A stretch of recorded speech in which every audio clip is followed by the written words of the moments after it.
अगर आप में से कोई ऐसा है जो फॉर दी फर्स्ट टाइम मुझे देख रहा है, तो मेरा नाम अदिति है।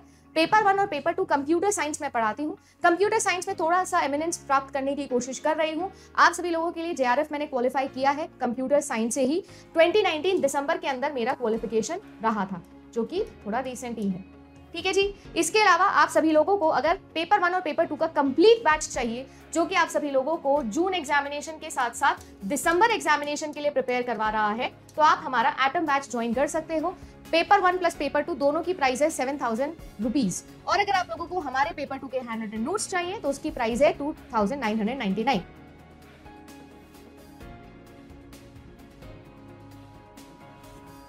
जो सीपीयू स्केड्यूलिंग होती है ना, उस सीपीयू स्केड्यूलिंग में हमें कुछ चीजें ध्यान रखनी है। जैसे कि एक आपके पास में होता है अराइवल टाइम, वैसे तो आप लोगों को पता होगा ये चीज अच्छे से, बट स्टिल एक होता है अराइवल टाइम, इसका एब्रिविएशन होता है 80। एक हमारे पास में होता है बर्स्ट टाइम, है ना, इसी को हम लोग एग्जीक्यूशन टाइम के नाम से भी जानते हैं। ठीक है, बीटी इसका एब्रिविएशन होता है। एक मेरे पास में होता है टर्न अराउंड टाइम, ठीक है ना, जिसको हम लोग TAT के एब्रिविएशन से जानते हैं। एक मेरे पास में होता है वेटिंग टाइम, इसको हम WT के नाम से जानते हैं। और एक मेरे पास में होता है रेस्पॉन्स टाइम, रेस्पॉन्स टाइम, इसको हम RT के नाम से जानते हैं। ठीक है, कुछ ये अलग अलग टाइम्स है जो आपके पास में गिवन होते हैं। लास्ट का 01 एक्सप्लेन कर दो दोबारा से।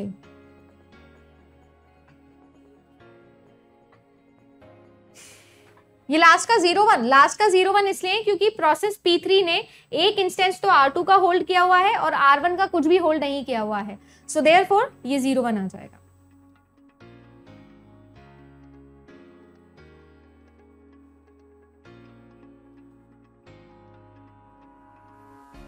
चलिए जी, अब सबसे पहली बात तो ये सारे टाइम हमको पता होने चाहिए।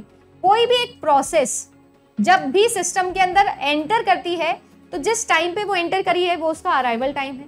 किसी भी एक प्रोसेस को कितना समय इनपुट आउटपुट के लिए और साथ ही साथ कितना टाइम सीपीयू को एग्जीक्यूट करने के लिए या सीपीयू पर अपना काम खत्म करने के लिए, एग्जीक्यूशन करने के लिए रिक्वायर्ड होता है, वो सारा का सारा समय टोटल कितना होता है, बर्स्ट टाइम के बराबर होता है। कि कितना समय उसे चाहिए सीपीयू का और इनपुट आउटपुट का, दोनों टाइम इंक्लूडेड होते हैं इसके अंदर। टर्न अराउंड टाइम का मतलब ये होता है कि आपकी जो प्रोसेस है वो कब कंप्लीट की गई, कंप्लीशन टाइम माइनस आपका अराइवल टाइम। कुल मिला के आप कब सिस्टम से निकले और कब आए थे, तो कितनी देर आप रहे, टर्न अराउंड टाइम आपका निकालते हैं हम। कितने समय पे आप निकले और कब आए थे। मान लो 0 पे आए थे और 10 पे निकले, तो 10 - 0 यानी कि 10 जो है वो आपका टर्न अराउंड टाइम। आप कितनी देर सिस्टम के अंदर रहे हो टोटल। और फिर आता है आपका वेटिंग टाइम, जो आप लोगों को निकालने के लिए एग्जाम में सबसे ज्यादा पूछा जाता है। अब वेटिंग टाइम कब है, देखो वेटिंग टाइम का मतलब ये है कि आप सभी लोगों को कितने समय के लिए वेट करना पड़ा, किसका, सीपीयू का। कैसे, आप लोगों ने सिस्टम में आए, कोई एक पर्टिकुलर अराइवल टाइम पर आए थे, ठीक है, और टर्न अराउंड टाइम पे आप निकल गए, बट आपने तो एक्चुअली में बर्स्ट टाइम के लिए ही इमेजिन किया होगा ना कि मुझे तो जितना मेरा बर्स्ट टाइम है उतना ही रहना है। भाई कोई एक प्रोसेस है, आप किसी सरकारी दफ्तर में जाते हो, है ना, SBI बैंक में जाते हो, ठीक है, मतलब कोई और बैंक में चले जाओ, मतलब कोई और सरकारी ऑफिस में चले जाओ, ठीक है, किसी ऑफिस में गए, आप क्या सोच के जाते हो कि मुझे एक डॉक्यूमेंट सबमिट करना है, हार्डली 15 मिनट लगेंगे, और पता चलता है वहां जाके तो लंबी लाइन लगी है, या वहां पर तो ऑफिसर लंच पे गया हुआ है, या बहुत ट्रैफिक है, बहुत सारी चीजें हो सकती है बीच में हो जाए। तो आप कितने समय के लिए घर से बाहर रहे, वो तो टर्न अराउंड टाइम है, और कितने समय के लिए आपको ऑफिस में वेट करना पड़ा, वो क्या है, वो आप लोगों का वेटिंग टाइम है। कुल मिला के बात ऐसी है कि वेटिंग टाइम कैसे निकालते हो कि जो आपका टर्न अराउंड टाइम है ना, आपका जो टर्न अराउंड टाइम है माइनस बर्स्ट टाइम। मुझे कितने समय के लिए चाहिए था, मुझे कितने समय के लिए चाहिए था बर्स्ट टाइम के लिए, और मैं रहा कितनी देर, मैम टर्न अराउंड टाइम इतनी देर रहा मैं सिस्टम के अंदर। तो प्रोसेस कह रही है कि भाई मुझे तो बर्स्ट टाइम जितना ही समय चाहिए था, बाकी जितना भी टाइम मैं एक्स्ट्रा रही प्रोसेस सिस्टम के अंदर, वो मेरा वेटिंग टाइम होता है।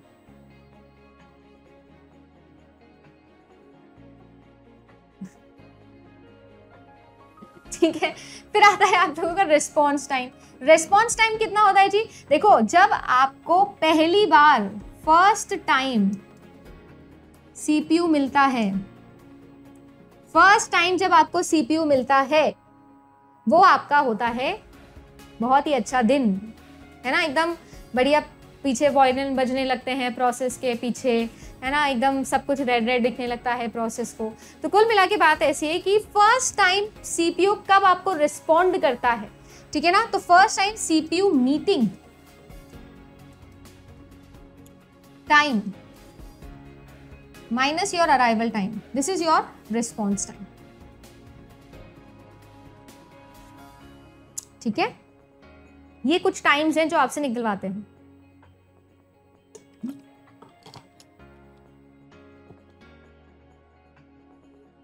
ठीक है, तो ये सारे टाइम्स आपको निकालने होते हैं। और एक और फॉर्मूला आपको याद रखना है, वो है एवरेज का, क्योंकि आपसे एवरेज टर्न अराउंड टाइम या average waiting time, average response time ये पूछा जाता है। तो एवरेज मतलब क्या होता है? टोटल जितनी भी आपके पास में ऑब्जर्वेशन है उन सबका सम upon total number of observations, ये आपका सम होता है।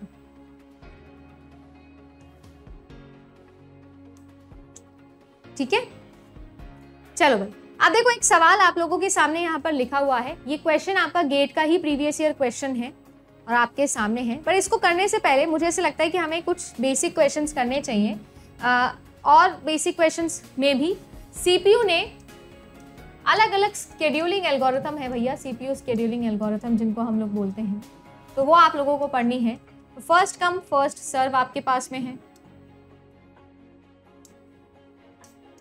फर्स्ट कम फर्स्ट सर्व। फिर हमारे पास में शॉर्टेस्ट जॉब फर्स्ट है, इसी के अंदर शॉर्टेस्ट रिमेनिंग टाइम फर्स्ट है, इसी के अंदर लॉन्गेस्ट जॉब फर्स्ट है, फिर हमारे पास में लॉन्गेस्ट रिमेनिंग टाइम फर्स्ट होती है। इसके अलावा प्रायोरिटी एल्गोरिथम होती है, इसके अलावा मेरे पास में राउंड रॉबिन एल्गोरिथम होती है, इसके अलावा मेरे पास में highest response ratio next algorithm है। तो इस तरीके से कुछ शेड्यूलिंग एल्गोरिथम्स मेरे पास में होती है। इन सब से आपके एग्जाम में क्वेश्चंस पूछे जाते हैं। एक और चीज जो आपको यहाँ पर याद रखनी है, वो याद रखना है प्रिम्पशन और नॉन प्रिम्पशन। ठीक है ना, कोई मुझे मेरा कीवर्ड याद दिला सकता है क्या?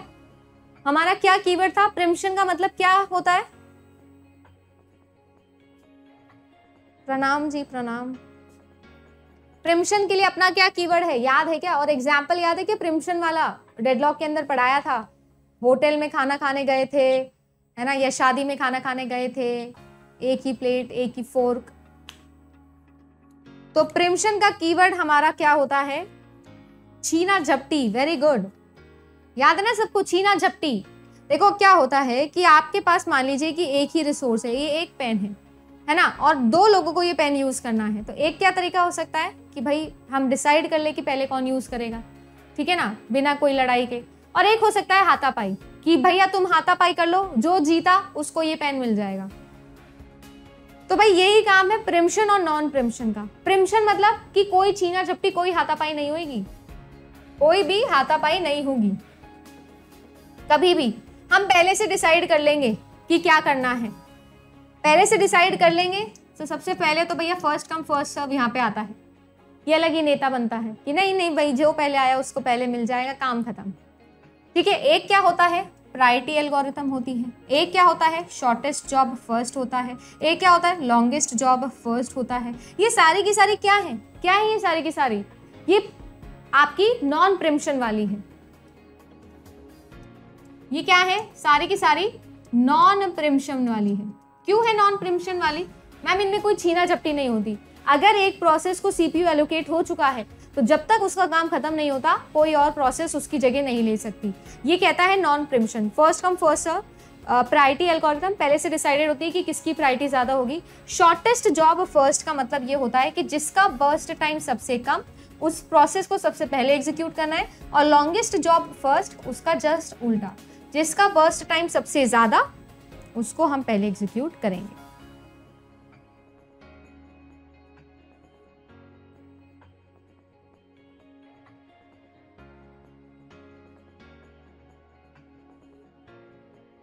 हाँ, धक्के मार के बाहर निकाल देना। अपने दिन याद आ रहे हैं हम सबको हाथापाई और छीना चपटी वाले। तो ये तो होती है नॉन प्रिमिटिव। और जो बाकी सारी मैंने लिखी, जैसे कि शॉर्टेस्ट रिमेनिंग टाइम फर्स्ट, जैसे कि लॉन्गेस्ट रिमेनिंग टाइम फर्स्ट, जैसे कि राउंड रॉबिन, ये कैसी है? ये कैसी है? सारी प्रिमिटिव है ना। वैसे कि हाईएस्ट रेस्पॉन्स रेशियो नेक्स्ट, ये भी कैसी होती है? नॉन प्रिमिटिव होती है। ठीक है, ये भी कैसी है आपके लिए? नॉन प्रिमिटिव है।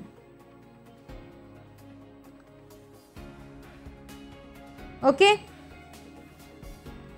अच्छा, मुझे एक बात बताओ, क्या आपको इन सबके न्यूमेरिकल करने आते हैं? क्या सबके बेसिक्स न्यूमेरिकल करने आते हैं सब लोगों को? देखो, सबसे इंपॉर्टेंट मैं मार्क कर देती हूँ राउंड रॉबिन, ये सबसे ज़्यादा इंपॉर्टेंट आपकी है। और हाईएस्ट रिस्पॉन्स रेशियो नेक्स्ट भी, ये भी आपकी इंपॉर्टेंट है। ये दोनों तो आपको 100% अच्छे से करके जाने हैं। पिछले एग्जाम के अंदर ये आया था आपका, SRTF आया था पिछले एग्जाम के अंदर। इस एग्जाम के अंदर round robin, highest response ratio next से आपका क्वेश्चन बन सकता है। ठीक है ना। हाईएस्ट रिस्पॉन्स रेशियो नेक्स्ट जो है ना, इसका फॉर्मूला होता है। फॉर्मूला क्या होता है? मान लीजिए कि process P1, P2, P3, P4, ऐसे आपके पास में बहुत सारी प्रोसेसेस हैं जो एग्जीक्यूट हो रही हैं। P1 एग्जीक्यूट हुई, कोई दिक्कत नहीं थी। अब क्या हुआ? P2 पे आके अटक गए कि अब किसको भेजें, है ना। हम डिसाइड नहीं कर पा रहे किसको भेजें, CPU के पास में कौन जाएगी। तो हम क्या करते हैं? हम इनका निकाल देते हैं इस एल्गोरिथम से रिस्पॉन्स रेशो। हम ये देखते हैं कि जिसका रिस्पॉन्स रेशो हाई, उस प्रोसेस को पहले सिस्टम में भेज देंगे। तो रिस्पॉन्स रेशो कैसे निकालते हैं? जो भी इनका इंडिविजुअल वेटिंग टाइम रहा वो, प्लस जो भी इनका सर्विस टाइम है अपॉन जो टोटल सर्विस टाइम है वो। सर्विस टाइम मतलब एग्जीक्यूशन टाइम मतलब बर्स्ट टाइम। तो इससे हम क्या निकाल लेते हैं? इससे हम निकाल लेते हैं आपका रिस्पॉन्स रेशो। जिसकी ये वैल्यू ज्यादा, वो प्रोसेस इन दोनों में से क्या जाएगी? CPU के पास में जाएगी।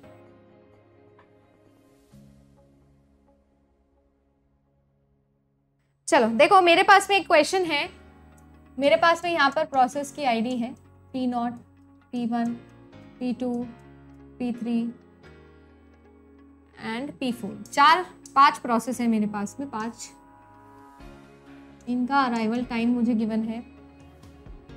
अराइवल टाइम है इनका 0, 1, 2, 3 एंड 4। ठीक है, इनका बर्स्ट टाइम भी मुझे ऑलरेडी गिवन है 5, 3, 1, 2, 3।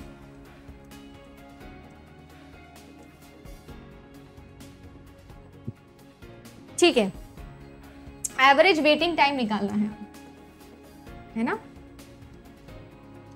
एवरेज वेटिंग टाइम निकालना है भाई। देखो, हमको यहाँ पर क्या क्या निकालना होगा?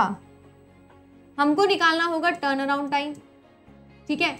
इसके अलावा हमको निकालना होगा वेटिंग टाइम, तभी तो एवरेज निकालोगे। पर उससे पहले हमको बनाना होगा गैंट चार्ट। गैंट चार्ट बनाना होगा। इसके अलावा मुझे बनाना होगा रेडी क्यू। क्या करना होगा जी? रेडी क्यू भी बनाना होगा और गैंट चार्ट भी बनाना है। गैंट चार्ट जिसके अंदर हम टाइमलाइन पे शो करते हैं कि कौन सी प्रोसेस अब नेक्स्ट एग्जीक्यूट होने वाली है स्टार्टिंग फ्रॉम 0। और रेडी क्यू कि मेरे पास में कौन कौन सी प्रोसेसेस हैं जो ऑलरेडी अवेलेबल हैं in order to go in the CPU processing, या फिर गैंट चार्ट में एंट्री के लिए कौन कौन तैयार है।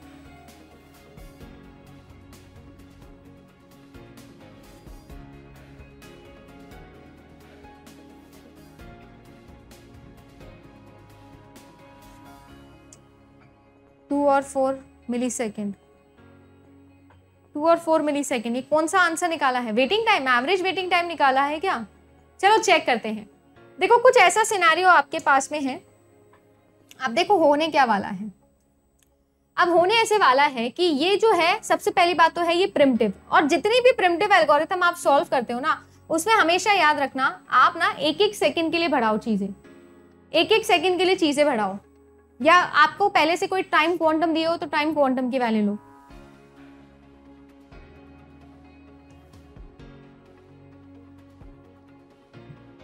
है ना। देखो, अगर आपको टाइम स्लाइस या टाइम क्वांटम नहीं गिवन हो, तब तो मैं 1-1 करके बढ़ाऊंगी, क्योंकि मेरे लिए in that particular case time quantum होगा 1। बट अगर मुझे टाइम क्वांटम की वैल्यू पहले से गिवन है क्वेश्चन के अंदर, जैसे फॉर एग्जाम्पल मैं इसके अंदर आप लोगों को टाइम क्वांटम की वैल्यू दे देती हूँ 2 यूनिट। ठीक है ना। मैंने बोला कि कोई भी एक प्रोसेस, क्योंकि राउंड रॉबिन के अंदर क्या होता है, राउंड रॉबिन के अंदर हाईएस्ट रिस्पांस रेशो होता है इसका, या इसका जो रिस्पांस टाइम है वो बड़ा अच्छा होता है। क्यों होता है अच्छा? क्योंकि जैसे मान लो मेरे पास में अभी 5 प्रोसेसेस हैं, सीपीयू क्या करेगा, सबको हेलो बोल के आएगा। सीपीयू प्रोसेस P1 को बोलेगा 2 सेकंड के लिए बात करेगा इससे, फिर इसको बोलेगा आप निकल जाओ, फिर 2 सेकंड के लिए दूसरी आएगी, फिर 2 सेकंड के लिए तीसरी आएगी। इससे फायदा क्या होता है, इससे फायदा ये होता है कि हर प्रोसेस को ऐसा लगता है कि हाँ यार सीपीयू जो है वो हमारा काम कर रहा है, हमको ऐसा लगता है कॉन्टेक्स्ट स्विचिंग चल रही है एक्चुअली में। तो राउंड रॉबिन से फायदा क्या होता है, जो एवरेज रिस्पॉन्स टाइम है वो सबसे बेस्ट किसका होता है, आपकी राउंड रॉबिन एल्गोरिथम का। अब मान लो मुझे 5 सेकंड का काम था, 2 सेकंड के लिए मेरा काम किया गया, तो बचा कितना, 3। फिर दोबारा मैं लाइन में लग जाऊंगी जाके, फिर 2 सेकंड का और काम हो जाएगा, फिर 1 ही सेकंड का बचता है, तो फिर क्या होगा, 1 सेकंड में करके निकल जाऊंगी, फिर पूरा टाइम क्वांटम यूज करने की मुझे जरूरत नहीं है, 1 सेकंड में मैं निकल जाऊंगी, दूसरा प्रोसेस आ जाएगी। तो इससे फायदा क्या होता है, इससे फायदा ये होता है कि हमारा और सीपीयू का, ये प्रोसेस और सीपीयू का एंगेजमेंट बना रहता है। तो वही चीज है जो राउंड रॉबिन एल्गोरिथम को सबसे अच्छी और इंटरएक्टिव प्रोसेस के लिए highest used CPU scheduling algorithm मानी जाती है। अगर मैं ऐसे ही पूछूं आप लोगों से कि एवरेज वेटिंग टाइम बेस्ट किसका होता है, तो वो शॉर्टेस्ट जॉब फर्स्ट का होता है, हाईएस्ट या मतलब बेस्ट एवरेज वेटिंग टाइम। अब देखो सीन क्या है इसके अंदर, अब रेडी क्यू की बात हो रही है, तो रेडी क्यू के अंदर इस वक्त सिर्फ प्रोसेस P0 है। क्यों? अराइवल टाइम हुआ है 0 और 0 समय पे और कोई प्रोसेस आई नहीं है, सिर्फ क्या आई है, P0 आई है। P0 कितने समय के लिए चलेगी मैम? P0 चलेगी 2। अच्छा, P0 जो 2 यूनिट ऑफ टाइम के लिए चली है, तो उस 2 यूनिट के अंदर मैम P1 भी आ गई है और P2 भी आ गई है रेडी क्यू में। देखो P1 और P2 दोनों आ गए हैं 2 सेकंड के अंदर, और ये कितना चला है, 2 यूनिट। बचा कितना है इसके पास में, 3 यूनिट ऑफ टाइम। तो क्या ये भी दोबारा से लाइन में आगे क्या लगेगा? हाँ लगेगा भाई, ये भी लगेगा ना। तो बस दोनों चीजें मैनेज करनी है कि P0 तो लाइन में लग जाएगा और इसके बदले में जो P1 और P2 आए हैं वो अब आगे आ जाएंगे, यानी कि अब नेक्स्ट कौन जाएगा, P1। ये P0 था, P1 भी 2 सेकंड के लिए और चलेगा, तो 2 + 2 यानी कि 4। अच्छा 4 में तो सारी आ गई हैं मैम, P3 भी आ गया है मैम, P4 भी आ गया है। और ये कैसे हो रहा है, ये कैसे फिल हो रहा है मैम, रेडी क्यू है। क्यू कैसे चलता है, फीफो, बैक से एंट्री, रेयर से। तो देख लो पीछे से लाइन में आके लगे हो रहे हैं ये लोग। अब P1 जो है वो क्या कर रहा है, 2 सेकंड के लिए चला है, इसका अभी भी मैम क्या बचा है, 1 यूनिट ऑफ टाइम बचा है। तो क्या ये दोबारा लाइन में लगेगा? हाँ मैम दोबारा लाइन में लगेगा। अच्छा प्रोसेस P2 आया, प्रोसेस P2 को क्या करना है, एग्जीक्यूट होना है। अब टाइम क्वांटम कितने का था, 2 का, पर क्या इसे 2 की रिक्वायरमेंट है मैम? इसको तो 1 ही की रिक्वायरमेंट है, तो 1 ही सेकंड चलेगा, यानी कि 5 तक चलेगा और P2 अपना काम खत्म करके जा चुका है, सिस्टम से जा चुका है। तो यानी कि ये क्या नहीं लगेगा, रेडी क्यू में वापस नहीं लगेगा। फिर P0 लगेगा क्या? हाँ जी P0 लगेगा। P0 को कितने सेकंड चाहिए, और 2 सेकंड चाहिए, तो ये लो P0 को चला दो और 2 सेकंड के लिए। अभी भी इसका 1 यूनिट ऑफ टाइम बचा हुआ है काम, तो फिर से लाइन में लग जाएगा P0। फिर कौन, P3। कितने यूनिट ऑफ टाइम के लिए मैम? 2 ही चाहिए थे इसको, तो चलो 2 पूरा करवा देते हैं, अब इसको लाइन में लगने की जरूरत नहीं है, ये भी सिस्टम से जा चुका है। अब P4 आएगा, P4 बोलेगा मेरे को भैया 2 दे दो, तो दे दो इसको, और 1 इसका बच गया है, तो 9 10 11। अब कौन लगेगा, P4 लाइन में लग जाएगा वापस, क्योंकि इसको 1 यूनिट के लिए और चलना है। अब कौन है भैया, P1 बचा है। P1 को कितनी देर मैम? P1 को चलना है 12 तक। अब क्या ये लाइन में लगेगा P1? नहीं मैम अब नहीं लगेगा, अब आएगा P0, फिर इसके बाद आएगा P4, और दोनों को ही 1 यूनिट ऑफ टाइम के लिए चलना है, तो यानी कि 13 के लिए और 14।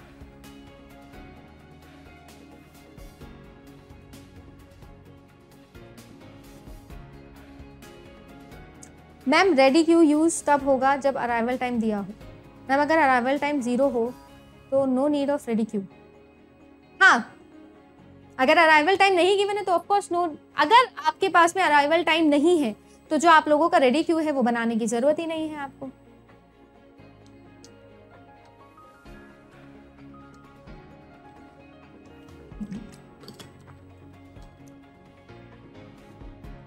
ठीक है, तो बस निकालो टर्न अराउंड टाइम। देखो सबका कंप्लीशन टाइम मैं निकाल के बता सकती हूँ आपको कैसे। P1 कब कंप्लीट हुई है, 12 पे, ठीक है। P4 कब कंप्लीट हुआ है, 14 पे। P0 कब कंप्लीट हुआ है, 13 पे। P2 कब कंप्लीट हुआ है, 5 पे। और क्या बच गया, P3 बच गया ना, P3 कंप्लीट हुआ है 9 पे। तो सबका कंप्लीशन टाइम है और सबका अराइवल टाइम भी है। देखो मैं यहाँ लिख देती हूँ कंप्लीशन टाइम, ध्यान दे लीजिएगा। पी नॉट जो है, पी नॉट किस पे गया है, पी नॉट का 13 आया है, ठीक है, P1 का 12 आया है, P4 का 14 आया है, ओके, P3 का 9 आया है और P2 का 5 आया है। ये कंप्लीशन टाइम था। तो इस कंप्लीशन में टाइम में से आपका अराइवल टाइम माइनस कर दो तो टर्न अराउंड टाइम आ जाएगा। तो ये आ जाएगा 13, ये आ जाएगा आपके पास में 11, ये 3, ये 6 और ये 10। इन सब को ऐड कर दो और डिवाइड कर दो 5 से, तो आपके पास में एवरेज टर्न अराउंड टाइम आ जाएगा। वेटिंग टाइम के लिए क्या करना है, इसमें से ये माइनस करना है। तो 13 में से 5 गए तो 8, 11, 8, 2, 4, 7, ऐड करेंगे, डिवाइड करेंगे 5 से, तो एवरेज निकल जाएगा।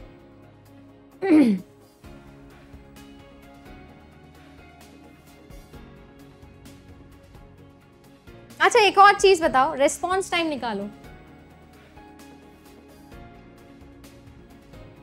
सभी लोग जल्दी से रिस्पॉन्स टाइम निकाल के दिखाएंगे मुझे यहां पर।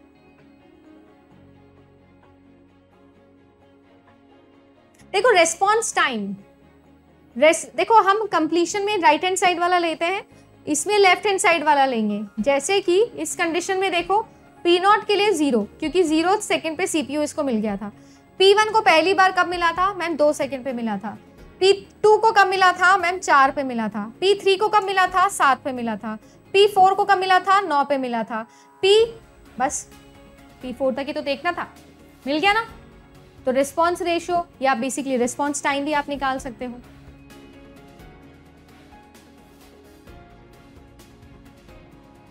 सिस्टम ऐसा बनाया गया कि बोला गया कि आपके पास में जो कंप्यूटर की मेमोरीज है उनको आप क्या करो, डिफरेंट डिपार्टमेंट्स में डिवाइड कर दो। अब सीन ऐसा है, जो ह्यूमन बीइंग है ना, ये कौन है आपको तो पता ही है, ये है मिस्टर चपलू। मिस्टर चपलू जी ने क्या किया, जो भी डेटा था वो डेटा कहाँ डाला, या जो ये डेटा देके आते हैं, जो ह्यूमन डेटा होता है वो कहाँ जाता है, वो जाता है सेकेंडरी मेमोरी के अंदर। हार्ड डिस्क ड्राइव जिसका एक एग्जाम्पल है। ये जो मेमोरी है सभी चीजों को परमानेंट तौर पे स्टोर करती है, ये होती है परमानेंट मेमोरी। पर ये जो मेमोरी है ये परमानेंट है, और जो चीज परमानेंट है मैम वो होती है स्लो। ये है स्लो, ये गो डाउन है, ये स्लो है। अब यार देखो, जो सीपीयू है उसको तो जल्दी जल्दी काम करना है भाई, इसकी तो फ्रीक्वेंसी वाली बात आ गई ना, इज्जत पे बात आ गई इसकी, तो भैया तेज काम करना है, नहीं तो हमारे से तेज कोई प्रोसेसर हो जाएगा। तो ये भैया यहाँ से तो डेटा नहीं लेके जा सकता, तो हम यहाँ से डेटा उठा के लेके आते हैं और कहाँ डालते हैं, हमारी मेन मेमोरी में, जिसको हम प्राइमरी मेमोरी भी बोलते हैं, जो चलती है रैम टेक्नोलॉजी पर। इसीलिए नाम ही पड़ गया रैम, रैंडम एक्सेस मेमोरी। ठीक है जी, ये जो मेमोरी है ये डेटा को टेम्पररी पर्पस पर स्टोर करती है, इसीलिए ये टेम्पररी मेमोरी होती है। अब ये भी तेज, ये भी तेज, बट ये तो और भी ज्यादा तेज होता जा रहा है। तो इसने ऐसे बोला, भाई तू एक काम कर, तू क्या कर, तू ना एक और छोटी मेमोरी बना ले। ये वो मेमोरी है जिसको हम कहते हैं कैश मेमोरी। ये कैसी है, ये भी टेम्पररी नेचर है, ये भी टेम्पररी नेचर है। ये और भी ज्यादा क्या हो गई, तेज हो गई, इससे भी ज्यादा तेज। न्यूमैन सर ने बोला था ना, तो हम क्या किए, हम रजिस्टर्स ले आए मैम, हम क्या किए, रजिस्टर ले आए। अब ये है गोडाउन, गोडाउन से हम आ गए किस पर, रिटेल शॉप पर। और रिटेल शॉप से भी हम किस पे आ गए, जो आप लोगों के शॉपकीपर एकदम बिल्कुल ही शोकेस करता है ना आइटम्स को। सबसे पहले हमें कौन से आइटम दिखते हैं, जो शोकेस किए हुए हैं, फिर जो उसकी रिटेल की शॉप पे अंदर रखे हुए हो सकते हैं, और फिर गोडाउन में। जब आप जूता खरीदने जाते हो, मैंने जूते के एग्जाम्पल से समझाया था, आईसीटी के अभी पेड बैच जो खत्म हुआ है उसमें बताया था ना मैंने, जूता खरीदने जाते हो तो सीधा गोडाउन में चले जाते हो क्या, कि आज तो मैंने फिला का जूता खरीदना, सीधा गोडाउन में पहुंच गए। या फिर सीधा के सीधा टर्शरी मेमोरी, टर्शरी मेमोरी कौन सी होती है आप लोगों की, जैसे कि मैग्नेटिक टेप्स, सीधा के सीधा फिला के फैक्ट्री में चले जाते हो कि सर 7 नंबर का जूता दिखाना, तो ऐसे नहीं करते ना भाई। आप प्रोसेसर हो भाई, आपको जल्दी काम करना है, आपको तो जल्दी से जूते लेने हैं। जो शोकेस में लगे होते हैं उसमें से जो पसंद आता है बोल तो ये दिखा दो, ये दे दो, ये मेरी साइज में निकाल दो, ऐसे ही तो करते हो। ये पहुंच जाते हो जापान कि मैं तो जूते सीधा वहीं से पहन के आऊंगी, ऐसा नहीं करते हैं मैम, हम ऐसा नहीं करते। तो पूरा कंप्यूटिंग सिनेरियो भी ऐसा ही है। अब सीपीयू को चाहिए जल्दी डेटा, जो डेटा जल्दी चाहिए वो रे रजिस्टर में रख लेता है, थोड़ा धीरे चलेगा कैश में, थोड़ा और धीरे चलेगा रैम में, और थोड़ा धीरे चलेगा हार्ड डिस्क में। मैम इसे करने से फायदा क्या है, ये हायरार्की बनाने से फायदा क्या है? फायदा ये है कि आपको जो डेटा परमानेंटली स्टोर करना है, या जो ऐसा डेटा है जो बहुत ज्यादा फ्रीक्वेंटली यूज नहीं आता, उसे आप लोग टर्शरी मेमोरी में रख सकते हो। जो डेटा फ्रीक्वेंटली तो इतना यूज नहीं आता है, बट स्टिल परमानेंटली स्टोर करना है कंप्यूटर की भाषा में, क्योंकि ह्यूमन बीइंग कहाँ रखेगा अपने डेटा को? ह्यूमन बीइंग ने डेटा दिया है, वो कहाँ जाएगा? आप जब पावर पॉइंट पे काम करते हो, वर्ड में काम करते हो, वो कहाँ जाता है? कैसे कंट्रोल एस दबाते हो, वो जाता है हार्ड डिस्क ड्राइव में, सेकेंडरी मेमोरी में, सी ड्राइव में चला जाता है वो, क्योंकि आपका ऑफिस सी ड्राइव में होता है। तो वहां पर ये मेमोरी में आपका डेटा रखा होता है, साइज में होता है ये बड़ा, सारा डेटा अपने अंदर रख सकता है, ठीक है। बट अब बहुत बड़ी मेमोरी हो गई, तो उस बड़ी सी मेमोरी गोडाउन में अगर आपके 7 नंबर का जूता ढूंढना है तो मुश्किल होगा भाई, टाइम लगेगा। इतना टाइम नहीं है सीपीयू के पास में, दूसरी वाली दुकान से जाके ले आएगा। तो ये क्या करता है, रैम में रख लेता है, कुछ चीज़ों को रिटेल में रख लेता है, जो ज़्यादातर बिकने के चांसेस होते हैं, जिसको ज़्यादा यूज़ किया जा सकता है, उन्हें ये रैम में रख लेता है। पर ये वाले जो डेटा है ये टेम्परेरी डेटा है। अगर यहाँ पर बात करूँ तो ये तो और भी ज़्यादा टेम्परेरी डेटा है। रैम से डेटा उठा के लेके आ जाता है कैश मेमोरी, अपने पास में रखता है। ये ऐसे मेमोरी में रखता है डेटा जो यूज़ करता है प्रिंसिपल ऑफ ऑप्टिमैलिटी। बहुत इंपॉर्टेंट है ये, एग्जाम में पूछ लिया जाएगा डायरेक्टली, तो पता होना चाहिए ये क्या यूज करता है, प्रिंसिपल ऑफ ऑप्टिमैलिटी। जो सबसे ज्यादा इसको लगता है कि यूज होने वाला डेटा है, उसे ये अपने पास में रखता है। और फिर जिस डेटा पे करंटली भैया क्या हो रहा है, कोई एग्जीक्यूशन हो रहा है, कोई पर्टिकुलर इंस्ट्रक्शन के लिए डेटा चाहिए, 2 नंबर थे ए और बी, ऐड हो रहे हैं, तो यार ए को यहाँ रख लो, बी को यहाँ रख लो, सो दैट जल्दी से एडिशन हो जाए। ये आए कहाँ से, यहीं से आए हैं। 2 नंबर जिनको ऐड करना है वो बताए यूजर नहीं है, सेकेंडरी मेमोरी से आए, सेकेंडरी से प्राइमरी, प्राइमरी से कैश, कैश से रजिस्टर्स। अब जो आपको पूछा जाएगा टर्म, वो ये पूछा जाएगा कि यहाँ पर जो डेटा रखा होता है उसे हम किस भाषा में जानते हैं, प्रोग्राम। प्रोग्राम क्या होता है, सेट ऑफ इंस्ट्रक्शंस होते हैं, ठीक है जी, सेट ऑफ इंस्ट्रक्शंस, ठीक है जी। ये क्या है, ये है आप लोगों का प्रोग्राम। जो सेकेंडरी मेमोरी में रखा हुआ डेटा होता है उसको हम कहते हैं प्रोग्राम। कोई भी कंप्यूटर का प्रोग्राम जब तक कहाँ नहीं आ जाता, रैम में नहीं आ जाता, तब तक वो प्रोसेस नहीं बनता। और कोई भी चीज जो प्रोसेस नहीं बनती उसे सीपीयू एग्जीक्यूट नहीं कर सकता। यानी कि मैं एक कंप्यूटर बिना रैम के नहीं चला सकती, बिना रैम के मेरा कंप्यूटर का सीपीयू काम ही नहीं करेगा, रिटेल शॉप ही नहीं होगी तो काम ही नहीं होगा भाई, किससे बेचोगे, ठीक है ना। तो यार बात ऐसी है, जो प्रोग्राम प्रोसेस नहीं बनता वो एग्जीक्यूट नहीं होता। आपसे करंटली एग्जीक्यूटिंग प्रोग्राम पूछा जाए कहाँ रखा जाता है, तो मेन मेमोरी में। ये सारे क्वेश्चन एग्जाम में पूछे हुए हैं, ठीक है जी। फिर यहाँ से प्रोसेस बनती है और फिर प्रोसेस बन के सीपीयू से एग्जीक्यूट करता है, ठीक है। सीपीयू सबसे पहले डेटा कहाँ से ढूंढ के लेके आने की कोशिश करता है, रजिस्टर्स में से, और सबसे लेट हार्ड डिस्क में। पर एक मजेदार बात बताऊं, ये मैंने आपको एग्जाम में भी बताई, क्लास में भी बताई होगी। सबसे मजेदार बात, जो सीपीयू होता है वो बेचारा होता है बहुत ही भोला। क्यों भोला होता है, सीपीयू को मेमोरी हायरार्की के बारे में कुछ भी नहीं पता होता। सीपीयू है बहुत ही भोला उल्लू बच्चा, इसको कोई मतलब नहीं है, इसको कुछ भी नहीं पता होता कि मेमोरी हायरार्की आपने बनाई है, आपके सिस्टम में इस तरीके से जो डेटा है वो ट्रांसमिट हो रहा है, इसको कुछ नहीं पता होता। इतना भोला बच्चा है, सिर्फ अपने काम से काम रखता है, अपने एग्जीक्यूशन से रखता है। मतलब डेटा आया हार्ड ड्राइव से, डेटा आया मेन मेमोरी से, इसको कोई फर्क नहीं पड़ता, इसको कुछ नहीं पता होता, राइट। क्योंकि जो आप लोगों का सीपीयू है वो हमेशा जो एड्रेस बनाता है या जो इंस्ट्रक्शन मांगता है वो हमेशा लॉजिकल एड्रेस बनाता है। क्या करता है, हमेशा लॉजिकल एड्रेस ही देता है। जहां पर डेटा फिजिकली प्रेजेंट होगा, चाहे कैश में हो चाहे रैम में हो, उसे हम कहते हैं फिजिकल एड्रेस। पर सीपीयू हमेशा लॉजिकल एड्रेस आपके लिए क्रिएट करता है। फिर इस लॉजिकल एड्रेस से हम क्या करते हैं, फिजिकल एड्रेस बनाने का, एड्रेस ट्रांसलेशन का काम करते हैं। तो ये पूरा का पूरा काम हो रहा है पीछे सीपीयू के, सीपीयू को पता ही नहीं है कि ये हो रहा है।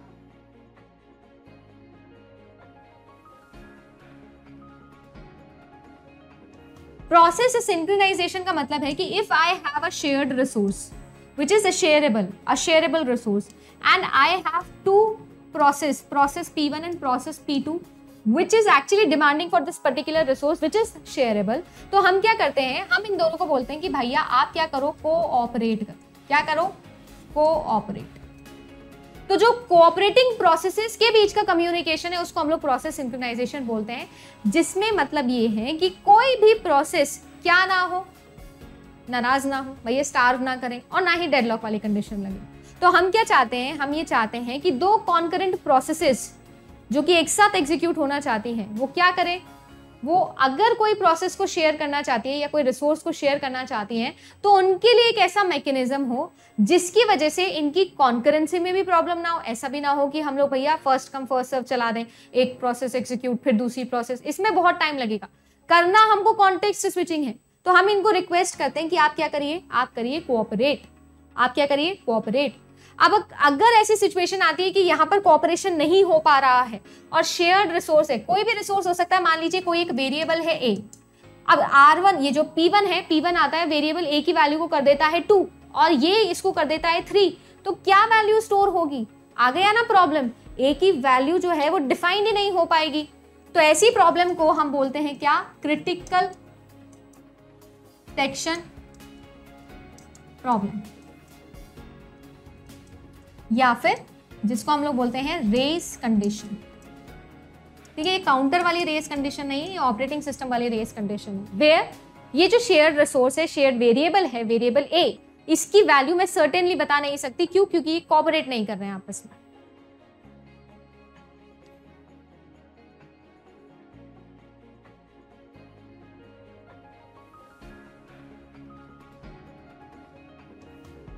ठीक है,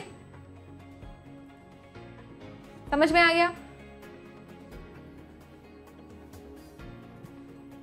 it is called as race condition.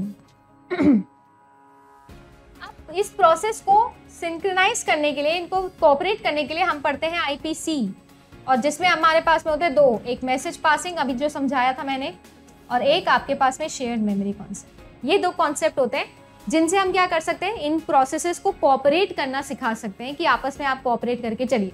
अब या तो कोऑपरेट कर लेंगे इन दोनों का यूज करके, नहीं तो क्या आएगी, रेस कंडीशन आएगी। और इस रेस कंडीशन को मिटाने के लिए हम लोग पढ़ते हैं क्या, आपके प्रोसेस सिंक्रोनाइजेशन मैकेनिज्म्स, उस मैकेनिज्म में जिसमें आपका सीमाफोर आता है। सबसे इंपॉर्टेंट वही है, सबसे इंपॉर्टेंट सीमाफोर है। आपको और कुछ पढ़ो या ना पढ़ो, सीमाफोर तो पढ़ के जाना है। बहुत बेसिक सा इसका सवाल बनेगा सीमाफोर का, वो भी आपको करके आना है एग्जाम में। ठीक है जी, तो यहाँ तक अगर किसी को कोई प्रॉब्लम नहीं है तो हम आगे चल सकते हैं। अब देखो सीन ऐसा है कि हम इन प्रोसेसेस को तमीज आ नहीं रही है, आपस में लड़ाई कर रहे हैं ये लोग, तो इनको तमीज सिखाने के लिए हम बोलते हैं कि तुम एक फॉर्मेट में आओ। और वो फॉर्मेट क्या है? वो फॉर्मेट ये है कि जो भी शेयर्ड चीजें हैं, ठीक है ना, जो भी आपकी शेयर्ड या शेयरेबल रिसोर्सेज हैं, उन शेयरेबल रिसोर्सेज को हम एक पर्टिकुलर सेक्शन में डाल देते हैं जिसे हम लोग बोलते हैं क्रिटिकल सेक्शन। क्या बोलते हैं जी? क्रिटिकल सेक्शन, क्योंकि ये क्रिटिकल है ना। और बाकी तो किसी भी प्रोसेस का क्या हो सकता है, प्राइवेट सेक्शन हो सकता है ना, जो ये काम करना चाहता है, ऊपर भी प्राइवेट हो सकता है, जो भी ये काम करना चाहता है। अब सीन ऐसा है, हर प्रोसेस के लिए होगा ऐसा, हर प्रोसेस के लिए अपने प्रोसेस का, ये P2 प्रोसेस है, P2 प्रोसेस का अपना प्राइवेट सेक्शन, फिर ये क्या है, क्रिटिकल सेक्शन, फिर ये क्या होगा, प्राइवेट सेक्शन। कुछ भी हो सकता है, ऐसे जितनी प्रोसेसेस होंगी उतनी प्रोसेसेस के लिए हो सकता है। ये प्रोसेस P1 का बता रही हूँ, ये प्रोसेस P2 का बता रही हूँ। अब ये जो क्रिटिकल सेक्शन है ये दोनों के लिए सेम है, क्योंकि दोनों शेयर कर रही है किसी एक पर्टिकुलर रिसोर्स को। जैसे हमारे केस में हम ए वेरिएबल को लेके चल रहे थे। अब सीन ऐसा है कि जब ये क्रिटिकल सेक्शन में आएंगी ना, तो हम ये रूल बना देंगे कि भैया तुम क्रिटिकल सेक्शन में जब आओ तो तुम 3 चीजों को फॉलो करो। कौन सी 3 चीज? सबसे पहली बात तो तुम म्यूचुअल एक्सक्लूजन को फॉलो करो। एक समय पर कोई भी एक ही प्रोसेस है जो क्रिटिकल सेक्शन के अंदर जा सकती है। दूसरी चीज जो तुम फॉलो करने वाली हो, वो क्या फॉलो करने वाली हो कि तुम्हारे पास में क्या होना चाहिए, प्रोग्रेस होना चाहिए। और तीसरी चीज जो तुम्हें फॉलो करनी है वो है कि तुम्हें बाउंडेड वेट वाली सिचुएशन में जाना है। मतलब क्या है इसका? इसका मतलब ये है म्यूचुअली एक्सक्लूजन मतलब तो जैसे हम लोगों ने समझा ना, कोई भी एक प्रोसेस ही है जो एक समय पर किसी एक क्रिटिकल सेक्शन में जा सकती है। मान लीजिए 2 प्रोसेसेस है, क्रिटिकल सेक्शन है, अगर P1 यहां पर है तो P2 को एंट्री नहीं मिलेगी, ये नहीं मिलेगी, पहले से डिसाइडेड है। तब जाके ही हमारे पास में प्रोसेस का सिंक्रोनाइजेशन आएगा, तभी से ये प्रोसेसेस काम करेंगे। अगर म्यूचुअल एक्सक्लूजन मिल जाता है तो दूसरी चीज हमको चाहिए प्रोग्रेस। प्रोग्रेस मतलब क्या है भाई, जब जिस प्रोसेस को जाना है क्रिटिकल सेक्शन में तब वो जाए। किसी को नहीं जाना है, जबरदस्ती भेज रहे हो तो नहीं काम चलेगा।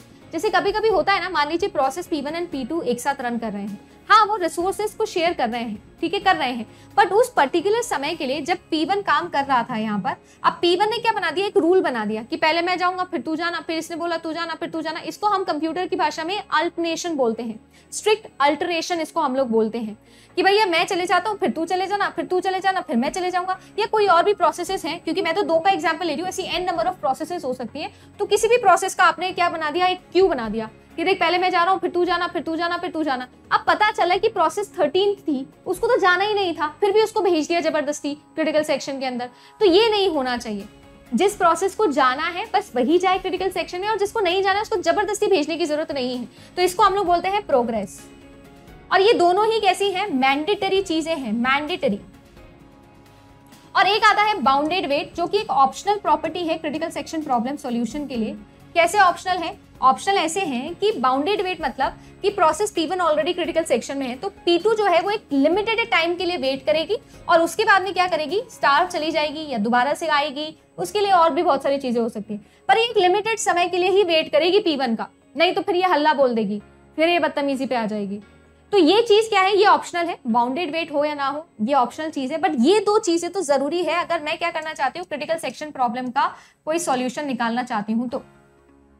ठीक है, पहली बार सॉल्यूशन दिया था जिसने, उसका नाम याद रखना, उसे हम लोग बोलते हैं डेकर्स एल्गोरिथम। डेकर्स एल्गोरिथम, जिसको हम लोग पीटरसन सॉल्यूशन नाम से भी जानते हैं, पीटरसन्स सॉल्यूशन के नाम से भी जानते हैं। अब ये डेकर्स ने क्या बोला था, अगर मैं जाना चाहता हूं और मेरे पड़ोसी की, मेरी कोऑपरेटिंग प्रोसेस का नंबर है जाने का, तो मैं नहीं जाऊंगा, तो मैं नहीं जाऊंगा।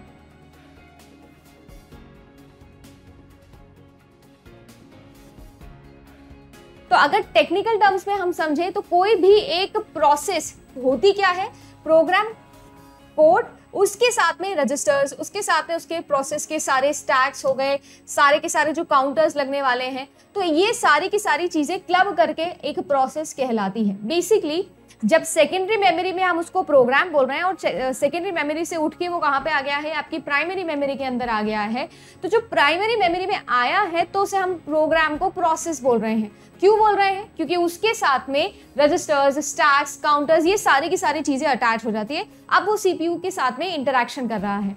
जब सीपीयू के साथ में इंटरैक्शन कर रहा है तो प्रोसेस जो है वो अकेले नहीं होती, प्रोसेस के पास में होता है उसका खुद का एक पीसीबी, प्रोसेस कंट्रोल ब्लॉक। क्या होता है जी, पीसीबी, प्रोसेस कंट्रोल ब्लॉक। अपने आप में ही एक क्या होता है, डेटा स्ट्रक्चर होता है, ठीक है ना, अपने आप में ही एक डेटा स्ट्रक्चर होता है जो कहां पर सेव होता है, क्वेश्चन बन चुका है, याद रखेंगे, रैंडम एक्सेस मेमोरी यानी कि मेन मेमोरी के अंदर ही स्टोर होता है, जिसमें क्या क्या चीजें होती है, देखो प्रोसेस का कंप्लीट इंफॉर्मेशन, प्रोसेस का स्टेट, प्रोसेस का नंबर, उसके कितने काउंटर्स हैं, list of files and registers जो उसने ओपन किया है, सीपीयू से रिलेटेड जितनी इंपॉर्टेंट इन्फॉर्मेशन है, मेमोरी से रिलेटेड जितनी सारी इंपॉर्टेंट इन्फॉर्मेशन है, वो सारी की सारी चीजें पीसीबी के पास में होती है।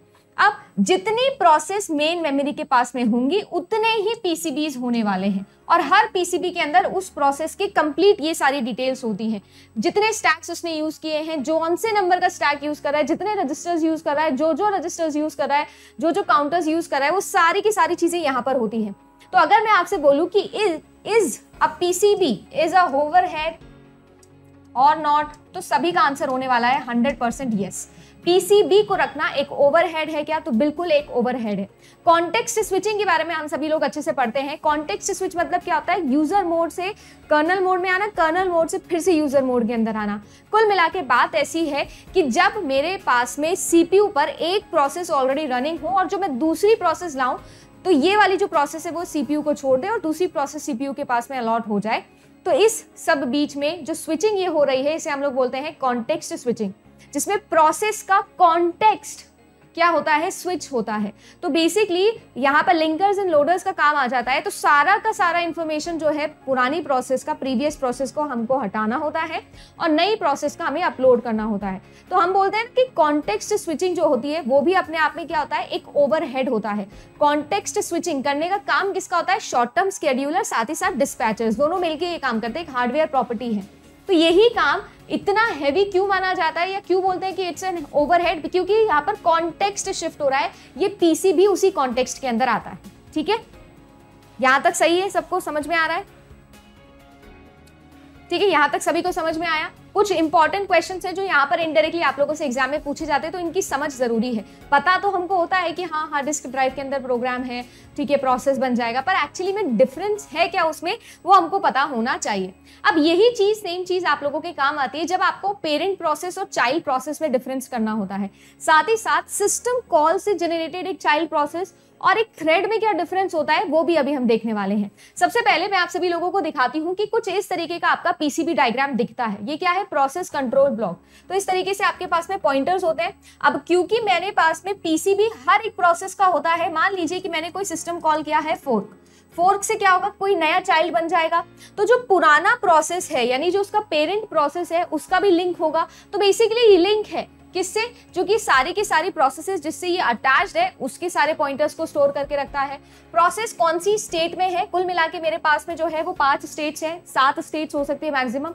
तो ये स्टेट्स जो हैं वो प्रोसेस स्टेट में बताता है कौन से वाले स्टेट में, अभी स्टेट डायग्राम भी देखेंगे तो वहां पे अच्छे से क्लियर हो जाएगा। प्रोसेस की क्या आईडी है, हर प्रोसेस की एक यूनिक आईडी होती है। प्रोग्राम काउंटर जिससे हमको ये पता चलता है, एक तरीके के रजिस्टर है ना पीसी, जिससे हमको ये पता चलता है कि नेक्स्ट कौन सा प्रोसेस है जो रन होने वाला है। रजिस्टर्स कौन कौन से ये यूज कर रहा है, मेमोरी की क्या लिमिट्स है, अकाउंटिंग इन्फॉर्मेशन ये कितनी है, सारी लॉग इन्फॉर्मेशन रखता है, लिस्ट ऑफ ओपन फाइल्स ये रखता है। तो ये कंप्लीट इन्फॉर्मेशन है जो कॉन्टेक्स्ट बनाती है, जो एक्चुअली में स्विच होता है जब मैं किसी एक प्रोसेस को क्या करवाती हूँ, स्वैप करवाती हूँ किसी दूसरे प्रोसेस से। ठीक है, नेक्स्ट क्वेश्चन देखिए। फर्मवेयर है, बैच फाइल है, पैकिंग है और आप लोगों का बैंकर्स एल्गोरिथम है। कौन सा किससे रिलेटेड है ये आप लोगों को पता लगाना था। हम सब लोग जानते हैं रिसोर्स एलोकेशन के लिए हम लोग यूज कर सकते हैं किसको, बैंकर्स एल्गोरिथम को। फर्मवेयर जिसको हम लोग रोम के नाम से भी जानते हैं। ठीक है, अभी रिसेंट का क्वेश्चन है आपका, ए से हम 4 लगा सकते हैं क्या, ए से 4 और डी से 3, ए से 4 डी से 3, यानी कि ये दोनों ऑप्शंस तो एलिमिनेट हो गए। अच्छा, बैच फाइल है और आप लोगों का पैकिंग है। क्या हम बैच फाइल को आस्की फॉर्मेट से रिलेट कर सकते हैं?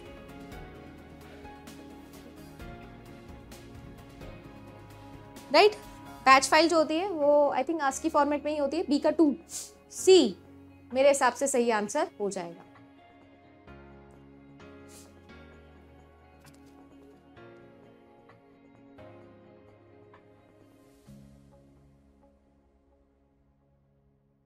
आपकी जो हार्ड डिस्क ड्राइव होती है ना, इसके अंदर आपने डेटा रखा हुआ है, ठीक है, और डेटा किस फॉर्म में रखा है मैम, अभी अभी हम पढ़ के आए हैं, पेजेस के फॉर्म में रखा हुआ है।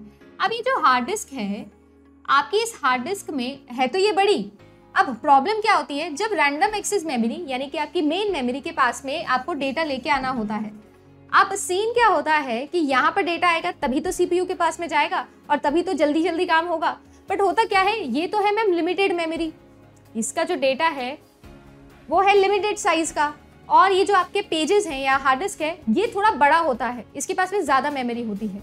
अब यहाँ पर मान लो रखे हुए मैंने कितने 1000 पेजेस, ये तो बहुत कम बता रही हूँ, बहुत कम बता रही हूँ, ये बहुत ज्यादा होता है ना, जीबी में होती हैं, बट स्टिल मैं तो एग्जाम्पल के लिए 1000 पेजेस रखे हैं और यहाँ की कैपेसिटी सिर्फ 100 की ही है कि 100 फ्रेम्स ही आ सकते हैं मैम। अब इमेजिन बार बार मुझे यहाँ पर क्या करना पड़ेगा, अगर यहाँ पर मैंने कोई एक ऐसा डेटा ढूंढना चाहा, एक ऐसा पेज ढूंढना चाहा जो नहीं है, तो मुझे क्या करना पड़ेगा, फटाफट से इसके पास जाना पड़ेगा, फिर लेके आना पड़ेगा, फिर जाना पड़ेगा, फिर लेके आना पड़ेगा, फिर जाना पड़ेगा, फिर लेके आना पड़ेगा। ये जो आना जाना है, इसके अंदर क्या हो जाएगा, सीपीयू हो जाएगा नाराज। क्या हो जाएगा, भोला प्राणी हो जाएगा नाराज। अरे इसको गुस्सा आ जाएगा ना कि भाई इतना डिले तुम कर रहे हो, इसमें इसका सीपीयू का थ्रूपुट कम आ जाएगा, फ्रीक्वेंसी कम आ जाएगी ना, number of instruction executed per unit time कम हो जाएंगे, सीपीयू आइडल हो जाएगा, कंप्यूटर का सत्यानाश हो जाएगा। तो इसीलिए हम क्या करते हैं, हम एक स्पेशल स्पेस क्रिएट करते हैं, सुनिएगा ध्यान से, एक स्पेशल स्पेस क्रिएट करते हैं किसके अंदर, सेकेंडरी मेमोरी में, जो कैसे काम करती है, एक्सटेंडेड रैम की जैसे काम करती है। कैसे मतलब? मैम समझे नहीं, ये क्या बोल रहे हो आप?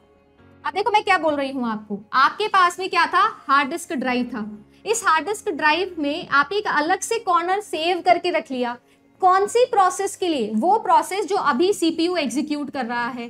कैसे पता चलेगा? अरे रैम को पता है ना। मान लो कि किसी एक प्रोसेस में क्या थे, 10 पेजेस थे और 5 रैम के पास हैं, तो इससे रिलेटेड जो बचे हुए 5 है ना, वो आप यहां पर रख लो। तो इससे फायदा क्या होगा? आपको अलग से पूरी की पूरी हार्ड डिस्क को ढूंढने की जरूरत नहीं है डेटा के लिए। आप इस अलग से यहां पर एक अलग से क्या कर सकते हो? एक्सचेंज ऑफ डेटा कर सकते हो, टू एंड फ्रो। वो कैसे होगा मैम? वो ऐसे होगा कि यहाँ पर तो बहुत सारे पेजेस थे, अरे बड़ी मेमोरी है, गोडाउन है मैम। अब गोडाउन में मैं क्या करूंगी? कोई बिस्किट का पैकेट ढूंढने जाऊंगी तो बहुत ज्यादा टाइम लग जाएगा पूरे गोडाउन में। बट मैं करती क्या हूँ मैम? हम समझदारी ये करते हैं कि हम बिस्किट्स का अलग से कॉलम बना लेते हैं और उस कॉलम में भी अलग से हम बोल देते हैं यहाँ पार्ले जी रखेंगे, यहाँ ओरियो रखेंगे, यहाँ फलाना ढिमकाना खमकाना जो भी बिस्किट्स होते हैं वो रखेंगे। तो जो बंदा है उसे पता है कि यार यहाँ से लेफ्ट लेना है और यहाँ पर पार्ले जी का कॉलम है और उसमें से पैकेट उठा के लेके आना है। तो वो क्या है? वो एक तरीके से एक्सटेंडेड दुकान का ही तो काम कर रहा है, जहां पर मुझे एग्जैक्टली पता है कि डेटा कहाँ रखा है। बिल्कुल वैसे ही रैम के जो 5 बचे हुए पेजेस थे, ये आप लोग अलग से सेकेंडरी मेमोरी के अलग से कॉर्नर में रख लेते हो, जिसको हम लोग बोलते हैं वर्चुअल मेमोरी, जो है तो कहाँ? हार्ड डिस्क में, बट काम कैसे कर रही है? एक्सटेंडेड रैम की जैसे। बहुत मजेदार कॉन्सेप्ट है और बहुत डिटेल्ड है। किसी आप कंप्यूटर साइंस के बच्चे से भी ये चीज समझोगे ना, तो उसको भी ये चीज समझ में आना बहुत जरूरी है। और मुझे लगता है बहुत कम बच्चे हैं जो इसको डिटेल में समझाते हैं। हमको पता है इल्यूजन है, ये है, वो है, कोई अलग से मेमोरी नहीं होती है। ये एक्सटेंडेड रैम है जो रखी है सेकेंडरी मेमोरी में। एक्चुअली में सेकेंडरी मेमोरी का ही एक पार्ट है, बस हमारे पास में एक VMM आ जाता है, वर्चुअल मेमोरी मैनेजर मॉनिटर। वो ये क्या कर देता है? वो ये काम करवा देता है जल्दी से। अब ऑब्वियसली है मैम, छोटी जगह में कोई सामान ढूंढोगे तो जल्दी मिल जाएगा। तो ये इतना जल्दी रैम के पास में डेटा आ जाता है कि सीपीयू को पता ही नहीं चलता। अगेन मैंने बोला ना, सीपीयू भोला प्राणी है, इसको पता ही नहीं चलता कि डेटा सेकेंडरी मेमोरी से आ रहा है। इसको तो लगता है कि अच्छा यार यहीं पड़ा था।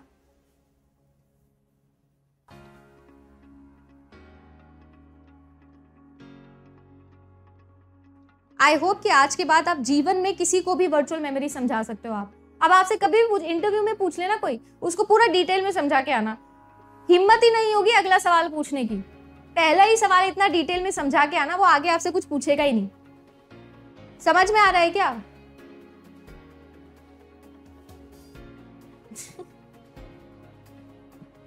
क्लियर? सो एक्चुअली ये क्या है? हार्ड डिस्क की मेमोरी है जो एक्सटेंडेड रैम की जैसा काम करती है। ठीक है जी, तो correct answer option number A.